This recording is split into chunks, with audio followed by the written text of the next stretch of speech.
Lisa Patroni, here we are. Hang on, I can hear the clip-clop of horses' hooves in the background. Clip-clop, clip. Do you like the sound effects? Now, we're here to talk about Melbourne Cup Carnival.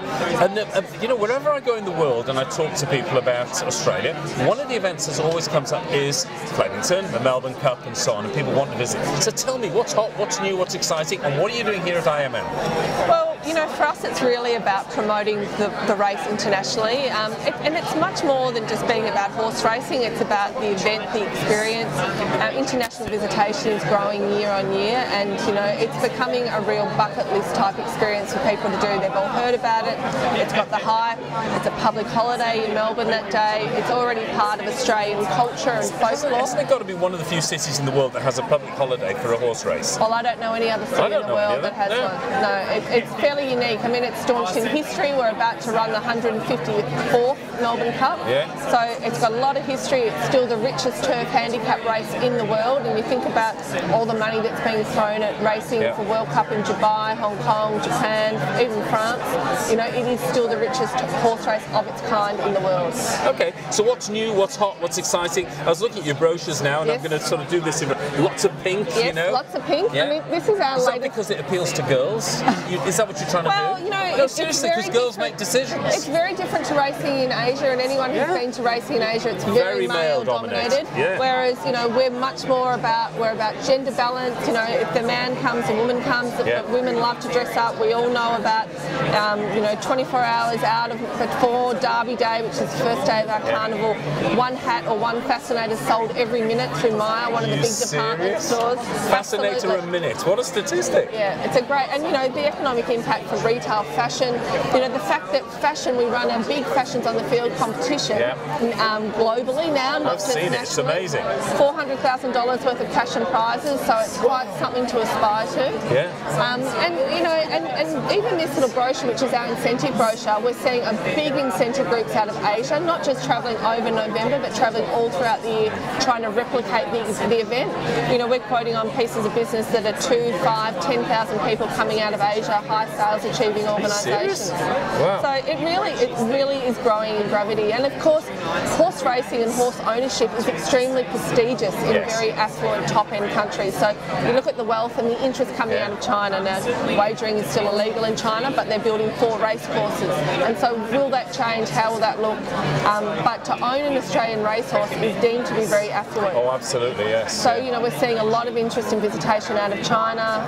You know, obviously Hong Kong, Dubai, they're all been very parochial and very present in our country for a long time. But it is more than racing. It is an event. It's a celebration. Yeah. So in terms of IMM, here you are. IMM is aimed at getting media. So is this to get media to feature the Melbourne Cup Carnival more? Or? Absolutely. Well, it's a great story, and you know, there's great tie-ins, obviously, with international celebrities, whether they be fashion celebrities, movie celebrities, entertainment celebrities. You know, there is a really good tie-in, and it's a unique story. And for you know, as the world is changing and people are becoming more sophisticated in the types of experiences they're looking for, this is a very unique experience that is not the same anywhere else in the world. Amazing. So it is something that people are aspiring to do, to say we've done it. Let me ask you a funny question. What's your favourite little bit of Melbourne Cup Carnival?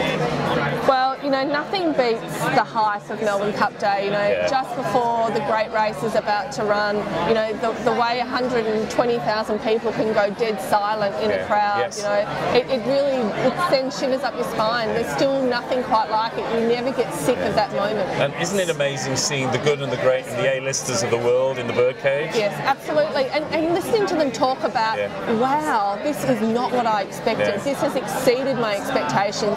They draw synergies and analogies to Ascot, to the Kentucky Derby, to the Hong Kong World Cup, but nothing compares to Flemington. They talk about it being outrageous because it exceeds their expectations. They've heard about it, and you know, they've travelled a long way to get there, but they're just blown away by the experience.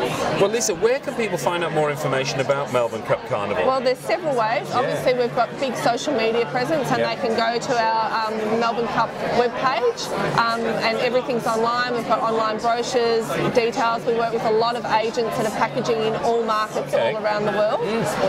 But you know, our webpage is a great start to help shift that data. And that's www.flemington.com? Or melbournecup.com as well. All right, well, brilliant, guys. Thank you very much indeed for your time today. Really appreciate it. Look forward to attending a Melbourne Cup again soon, because I do think it's the most amazing atmosphere. I didn't know what to expect either when I went there, and it's a few years ago now, and got there, and it was just this most incredible event. I mean, the hype of the fashion side of it alone.